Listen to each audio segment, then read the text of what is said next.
the implications of the Roman house as symbolically a representation of its owner shape the more mundane transactions and activities of home ownership.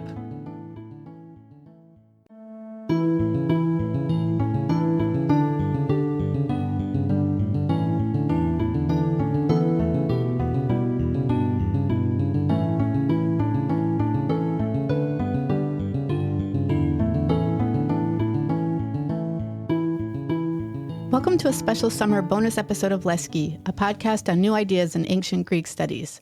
I'm your host, Johanna Hanink. I'm a classicist at Brown University, and I've got a summer cold. But I didn't have it when we were recording this episode, so just bear with me through the introduction. I hope you're enjoying these depths of August wherever you are. I'm in Providence, where the days still feel like summer, but in mornings and evenings, it's getting that crispness that tells you fall and the new school year around the corner. Lesche is technically on August break, but I couldn't resist interrupting it to share this episode, which is about a book that comes out today. The guest is Marden Nichols, a very good friend of mine, and her book is How to Make a Home, an Ancient Guide to Style and Comfort, part of Princeton University Press's hugely successful Ancient Wisdom for Modern Readers series. That series is the brainchild of PUP editor Rob Tempio, and I've included a great article by Young and Che about the early days of the series in the show notes for this episode.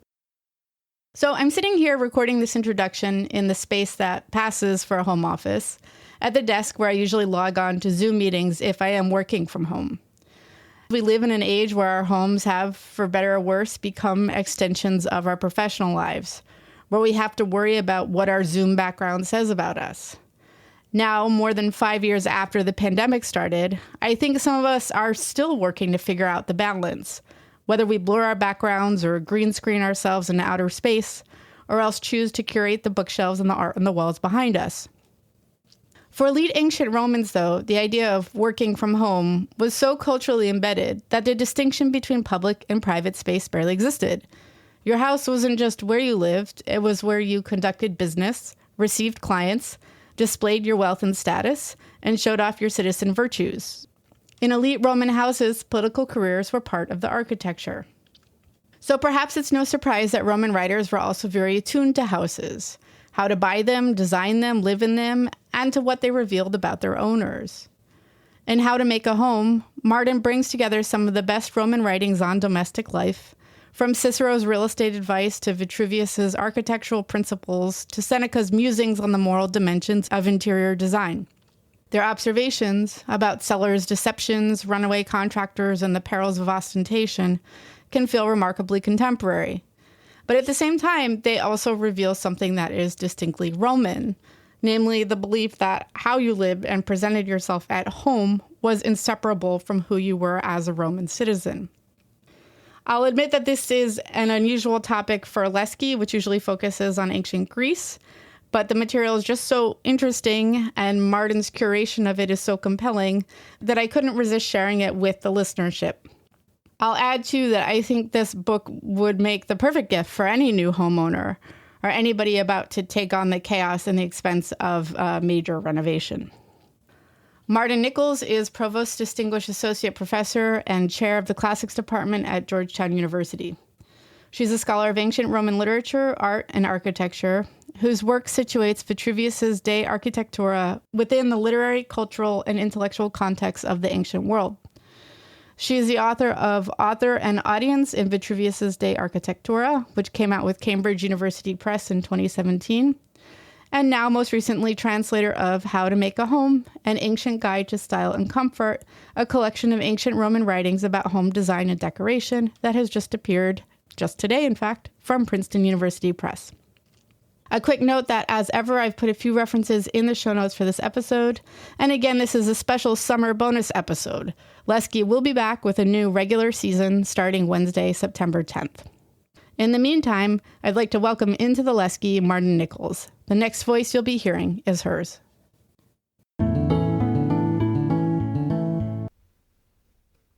I am an interdisciplinary scholar, and my work engages with questions that cross the literary and archaeological divide. Vitruvius de Architectura, which is the only work that survives from Greek or Roman antiquity, is totally devoted to architecture, has always been a central part of my approach. I'm wedded to the proposition that there's more to Vitruvius than just a few passages that can be culled and used to explain or enhance our analysis of archaeological findings. And so I'm excited about this book project as a way to increase readerly access to the very open-ended dialogue that I perceive to be flourishing among ancient authors from the 2nd century BCE into the 1st centuries CE about the Roman house and its position within society.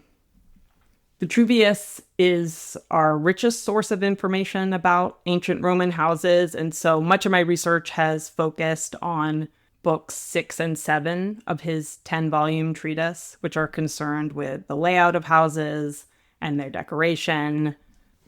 When you get into the topic of the Roman house, however, it becomes apparent pretty quickly that it's not a niche subject addressed purely in architectural works. It's truly everywhere.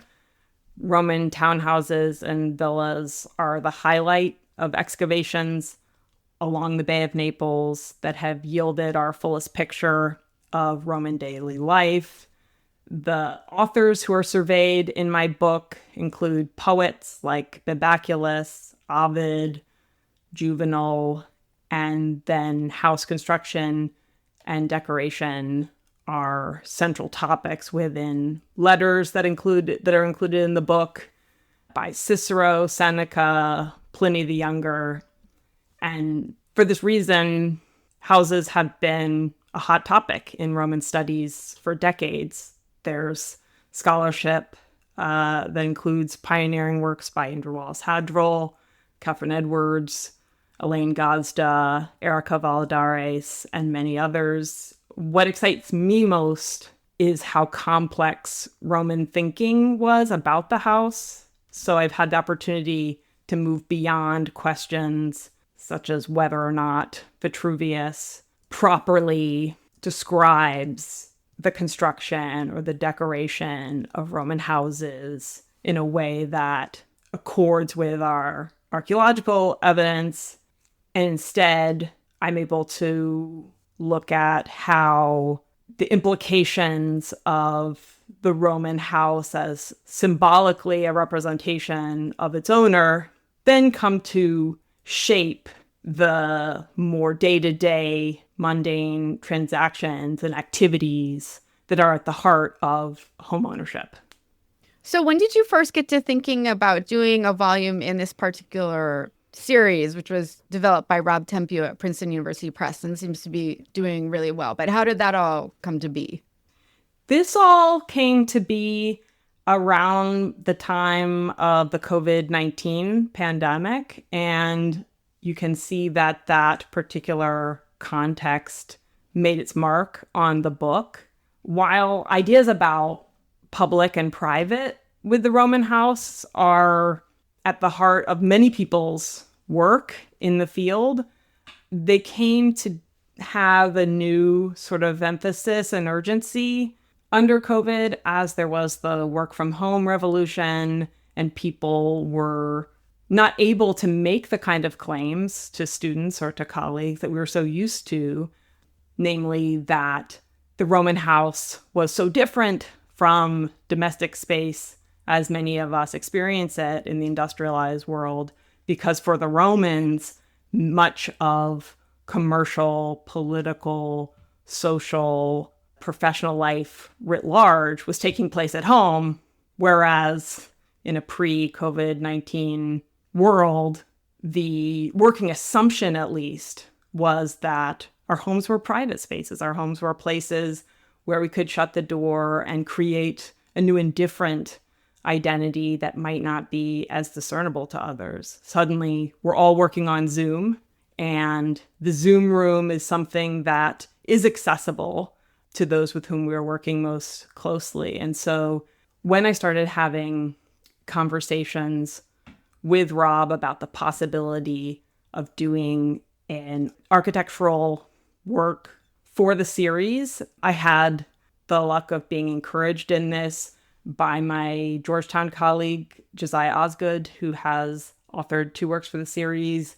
Conversations with you were very formative, Johanna, for the kind of direction that I took.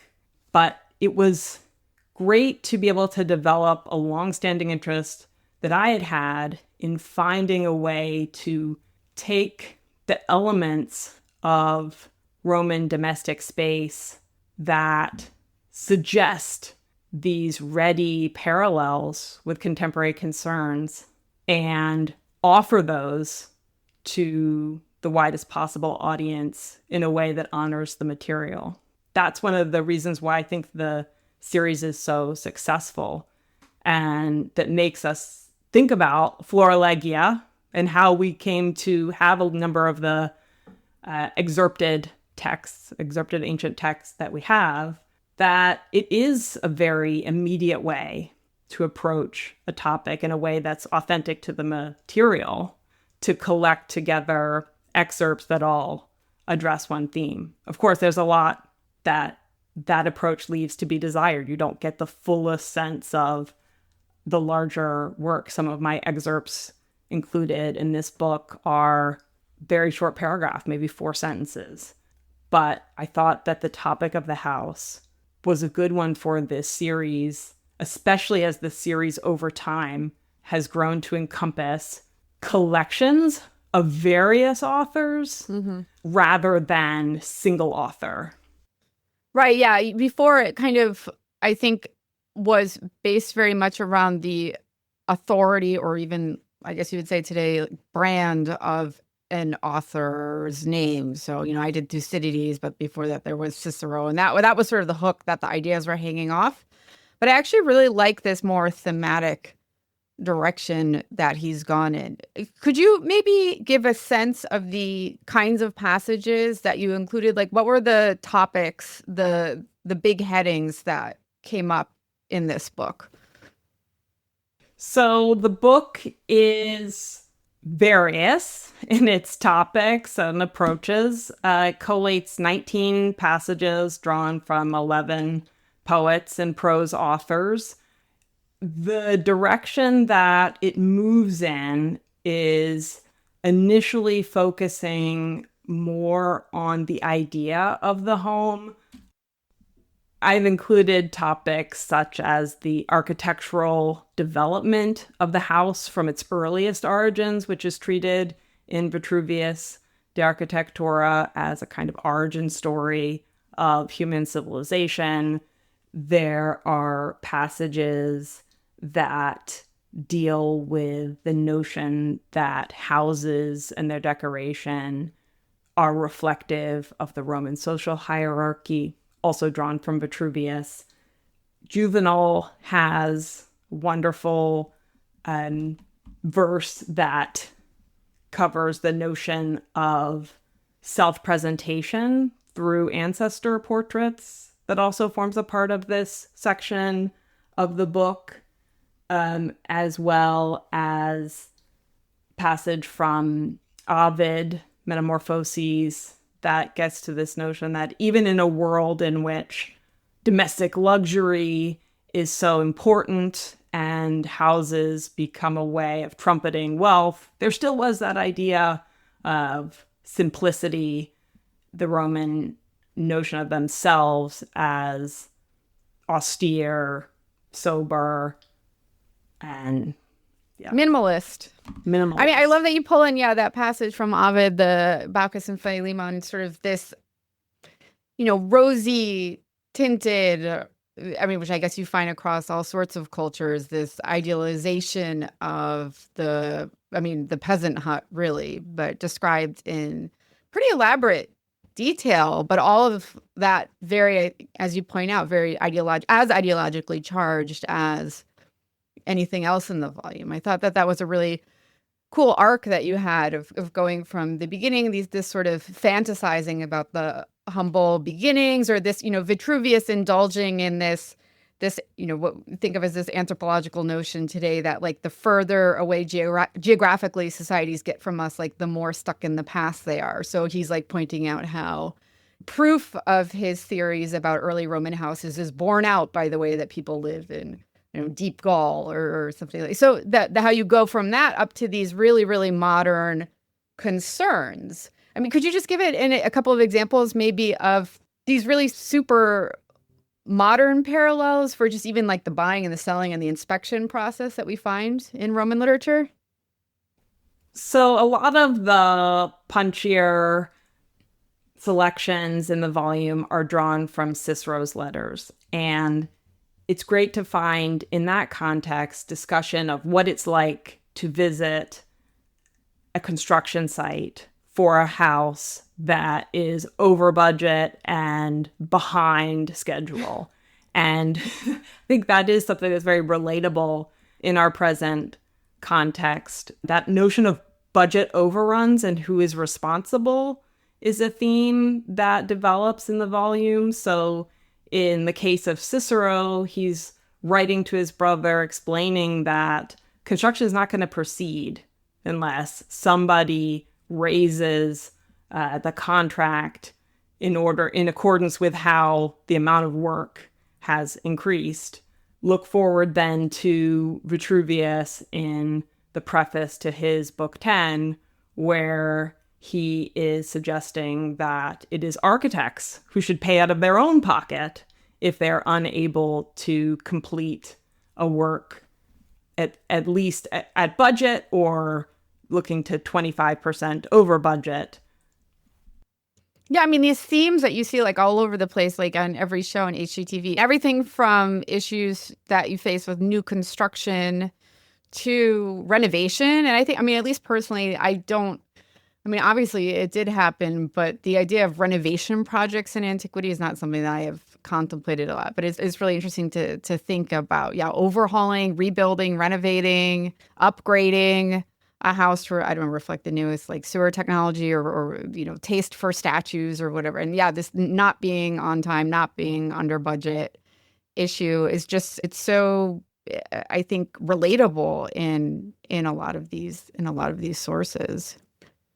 You were mentioning earlier how the shape of this project was very much influenced by what happened during COVID in terms of the work from home culture. And I think back to what one of my favorite social media accounts was at the time, the room raider, this person who would really pick apart people's Zoom backgrounds. Or you even think of the very famous incident where the journalist is speaking and his little kid runs in and the mom runs in after them. So there was that we just weren't very good at managing public and private, I think, at that time, because they had never been collapsed in quite that way where the video cameras were suddenly put in our living rooms. But I'm wondering if you could say a little bit about how private versus public worked in the Roman domestic sphere and how they, like, say, an elite Roman managed that in their townhouse. Like, what about their private or what about their domestic space was open to the public? So I think one of the passages that speaks best to that is the fourth one in the volume, which I gloss as privacy is for nobodies. And this is a passage from Velleius Paterculus, Roman Histories. In the passage, Marcus Livius Drusus, who's described by Velleius Paterculus as a man of the highest nobility, the smoothest eloquence, the most upright virtue, who takes office as tribune. And he says that there's an indication of the character of the man that should not be overlooked, which is that when he was building his house on the Palatine, he was advised by the architect that the house could be made such that it would have the utmost privacy. And Livius Drusus replied, "Really now, if you have the talent, build my house. Whatever I do can be scrutinized by everyone." So wanting to be as public as possible. And so reading that without the context of Roman archaeology, say, as someone like myself, a 21st century city dweller living in Washington, D.C., I might think about buildings under construction now that have these all glass fronts, right? That would be our present day notion of building in such a way that whatever you do is discernible to all. And whenever I am on Florida Avenue and I drive by this one building called the Hepburn that seems to have been constructed so that every single unit has zero privacy at all, I am aware of just how different that idea of public and privacy in its construction is in an ancient context. Because the Roman house, the townhouse, which Velleius Paterculus is probably conjuring up in this particular excerpt, is built with axial alignment such that the principal rooms of the house are built along a central axis, so that somebody standing in the entranceway, unless there are a bunch of screens in the way, wooden screens, you're going to be able to look through the entrance into the atrium, through into the tablinum, which might be used almost like a home office by the paterfamilias, and beyond, perhaps into the peristyle. And so what Velleius Paterculus is imagining is a highly constructed view, a view that is meant to emphasize the power of the paterfamilias, a view that is mediated by enslaved people who are working in the space, who are kind of curating the space in various ways. And so the idea of openness is archaeologically determined. We have to view this passage with the architecture in mind. I mean, it seems in some ways that this idea of like the house is, the fortress of solitude or whatever. I mean, it's a little bit new, isn't it? Maybe in the grand scheme of things. I mean, I guess I'm thinking, it's been in the news a lot lately with the new proposed $200 million ballroom for the White House. But, something like the White House is, most of it is public space, or say a British palace, or, most of it is public. And then there's the residence. But still a lot of that space is being used for interactions with the public ostensibly, or sort of, performing a relationship with the public. And it seems like in the Roman context that you bring out, that's kind of what's going on with throughout the Roman elite, that they're all kind of treating their homes like that.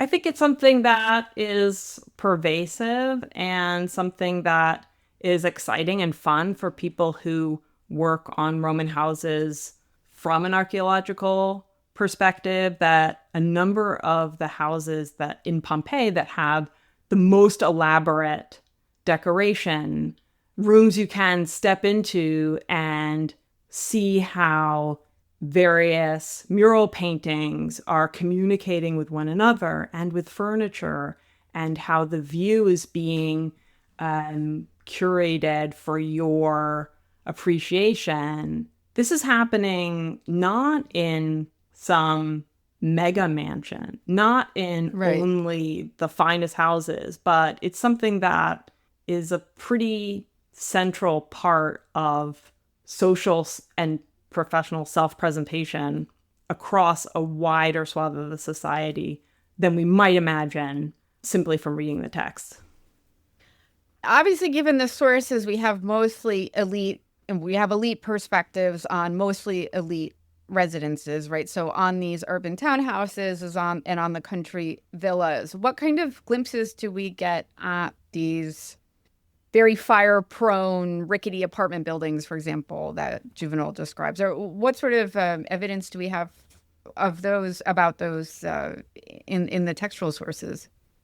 It really is told mostly from an elite perspective, as you say, and it's also a comedic perspective. It's also enhanced through the desire to create something hyperbolic, something symbolic of larger ideas about urban life in the particular passage from Juvenal that's included in the book that you allude to. And so when we have apartment dwellings that survive in Ostia, for example, or in the city of Rome, there really isn't the same kind of ability that there is with the sources on townhouses and villas to create a dialectic between different types of material and really see what they can yield for one another. It's much spottier outside the context of the townhouse and the villa. So even though in the case of elite houses, there are obviously oftentimes problems with the houses. I mean, today we legally have to do, if you sell a house, you have to fill out the disclosures, right? Which you attach then your signature to, is saying, okay, this, to my best knowledge, this, X, Y, or Z is going on with the HVAC, or I guess supposedly you have to disclose if there's a ghost. Maybe we could talk about that later. Mostellaria. But what I was really struck by, one of the several instances in this book of something that is just so unbelievably modern feeling was Cicero's comments on how people will sometimes not be entirely honest about the disclosures, as we would call them, and withhold information about problems with the houses. Do you want to maybe say a few words about your passage number 10, the caveat emptor passage, or I suppose caveat emptor passage, and maybe read an excerpt of that for us? Yes, I'd love to. So this passage comes from the third book of Cicero's De Officiis. So it's part of a work that is outlining appropriate behavior. And Cicero, within this book, has a number of examples, colorful examples of real estate transactions gone wrong.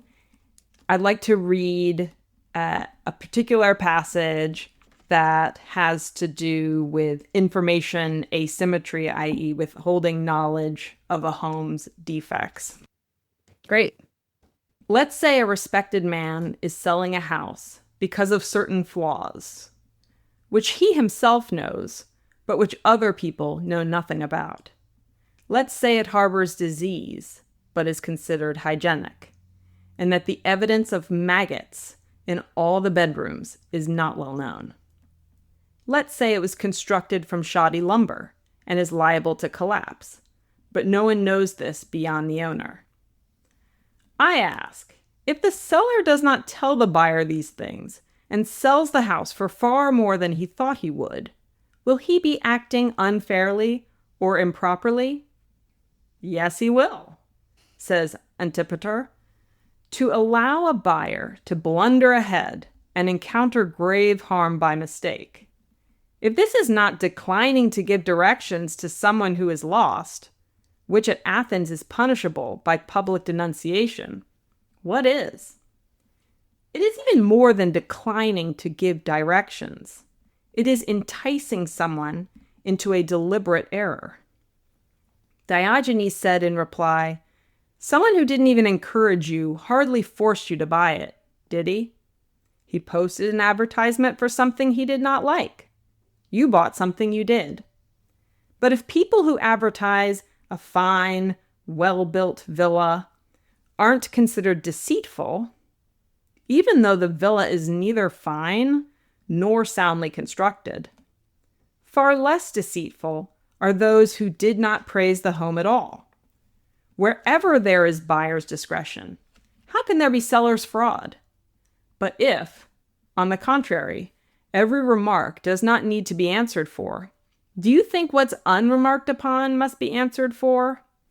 In all honesty, what's stupider than a seller describing the flaws of the very thing that he sells?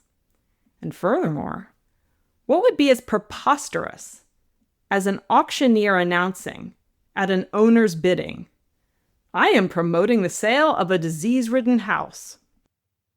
That's great. It's funny. I think you got to watch out because, there's this famous, habit of people to quote classical texts in courtrooms. But this sounds like, it could wind up in an episode of Judge Judy between some, buyer and seller in some minor real estate case. It's totally fascinating just how persistent these kinds of issues are.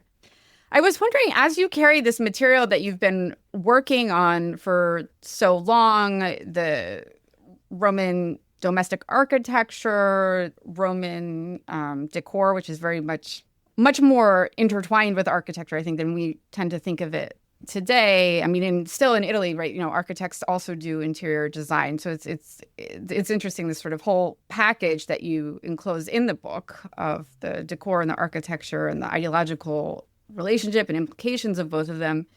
What was it like to present all of this material to a general public in this format?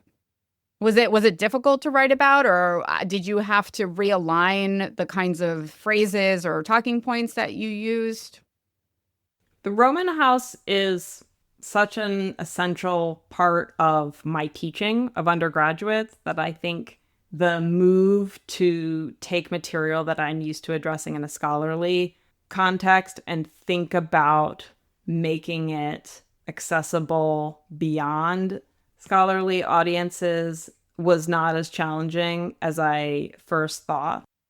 Something that was an issue I had to get over was that I was going to provide a broader audience a glimpse at Roman houses with very few illustrations. I've got 2 line drawings in the book, and so I'm really asking readers to use their imagination. This ended up being something that was more productive than it was constraining in the end, because it really follows the direction of the textual sources themselves to imagine structures to be more fluid in a sense of how words correspond to actual material reality. And so in the end, I ended up being very glad that it is a largely unillustrated book, because it gives that opportunity to construct the architecture in the mind's eye, which I think is the intention. The author of Vitruvius is so frequently published in editions that include illustrations, line drawings, attempts to illustrate what he might be referring to. But there's another way of engaging with the text, which is about trying to understand how the verbal description works on the mind. And so in the end, I enjoyed that feature, particularly with the last and longest excerpt in the volume, which is Pliny the Younger's letter to 17, which is a villa that is notoriously difficult to create a line drawing for, because it's this description of an architectural structure that seems to go on and on and on and include many different features. A lot of the words and phrases are considered almost untranslatable because we really don't know what they mean. And Chris Whitton's Green and Yellow commentary is thus a really essential resource on reading the letter. So I did include a line drawing, but with that caveat that every line drawing of this villa is just an interpretation of the letter. It's impossible to directly represent what's given in the letter. So how did you come to the arc of the book, going from these early imaginings of what kind of pre-civilizational Roman houses looked like to all the way through Pliny? Was that something that you started with, or something that emerged along the way? I came at the idea of moving from the symbolic to the pragmatic on account of the challenges that I anticipated with demonstrating to the reader just how significant the house was within society. So that emphasis in the earlier text that I've excerpted on how the house is a moral, ethical, quasi-philosophical construct, the idea that the house and its owner are sort of mirrored images of one another, I think having that background just enriches the later text in the volume, where it appears at first that something is a dry description of an interaction between contractor and homeowner. But actually, if you understand just what the house meant, there are other features that can be teased out, and you understand it within its broader significance. I mean, yeah, it's amazing. These ideas and these concepts are just so embedded because, for example, in the Cicero that you read, I mean, obviously that book of De Officiis is not dedicated. It's not about houses, actually. Right? It's a philosophical conversation that uses the house as the metaphor, but you have to then, I mean, to be using the house as a metaphor in that way, it has to be something that's just so steeped in the culture that it provides traction for people to think about the philosophical issues that it's raising. So I think the volume is totally fantastic, especially just given that, we live in an era where people are renovation crazy and really I remember I read some article once about, the mania for renovations and this notion that, someone maybe envisions a kitchen and just that for them that cues up this image of like domestic happiness, with the tagline being sort of like, if I had a kitchen as beautiful as that, like, we would never get divorced. But there would never be strife in the family. There would be, it is so ideological loaded today. And I think that this book is going to be so much fun, I think, and provide so much insight. It's got something, I think, for everybody in it. So it's such a great volume. Thank you. So would you like to play the podcast game, the word association game? I would. So I'll throw out a few words and phrases. If you could just tell me what first comes to mind, that would be great. So I'll lob you one to begin with, and it's Vitruvius. The first thing I thought of was the color red, because one of my first research projects on Vitruvius was about his discussion of vermilion. And so I just always think of the color red, which is coincidentally or not my favorite color. Oh, great. So some synesthesia, lucky color. How about Roman townhouse? Atrium. Roman villa?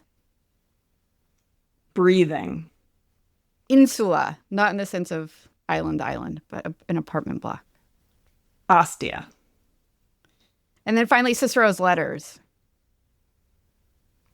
Chatting. Well, thanks so much, Marden, for coming on the podcast in the middle of the summer here. Congratulations again on the book. It's a beautiful object in its own right, which is fitting for the material, but it's got just such a great selection of passages, so compellingly introduced and discussed. So thanks for coming on. This is a wonderful opportunity. Thank you for having me.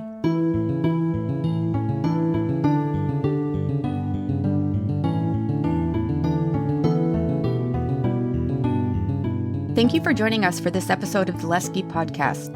And special thanks for their support of the podcast to the Brown University Department of Classics and the John Nicholas Brown Center for Advanced Study. Don't forget to subscribe to the podcast so you never miss an episode. And we'd be grateful if you take a moment to rate the podcast and leave a review. It will help other listeners to find us. We look forward to you joining us again soon here in the Lesche.